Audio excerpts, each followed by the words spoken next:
معاش کی جدوجہد آپ کی اولین ذمہ داری ہے۔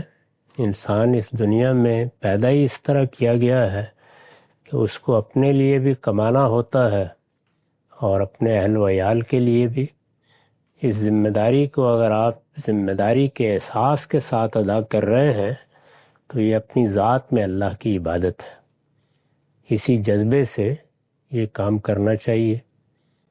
اہل و عیال کی خدمت کرنا، اعزاء اقربا کی خدمت کرنا، یہ عبادت کے زمرے کی چیز ہے۔ اللہ تعالیٰ نے جو اعلیٰ اخلاقی اصول بیان کیے ہیں اس میں بھی دیکھ لیجئے، جس طرح فرمایا ہے کہ عدل اختیار کرو، احسان کا رویہ رکھو، وہاں بطور خاص ارشاد فرمایا ہے کہ وَإِيتَاءِ ذِي الْقُرْبَىٰ، اپنے اعزاء اقربا کو کما کر دو، ان کی ضرورتیں پوری کرو۔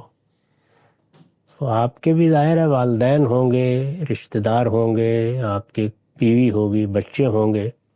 ان کی ذمہ داریوں کے بارے میں کبھی یہ خیال نہ کریں کہ آپ جب ان کے لیے محنت کرتے ہیں یا کوئی ملازمت کرتے ہیں یا مشقت اٹھاتے ہیں تو یہ کوئی دنیوی کام ہے۔ یہ بھی آپ کی دینی اور اخلاقی ذمہ داری ہے جسے آپ پورا کر رہے ہیں۔ ہاں یہ ضرور ہے کہ اس ذمہ داری کو احساس ذمہ داری کے ساتھ پورا کیا جائے، اور اس میں بھی اللہ کی خوشنودی پیش نظر ہو کہ پروردگار یہ دنیا تو نے جس اصول پر بنائی ہے اس میں کمانا بھی ہے اور اس کے لیے محنت بھی کرنی ہے اور اپنے خاندان کے لیے اچھے حالات بھی پیدا کرنے ہیں۔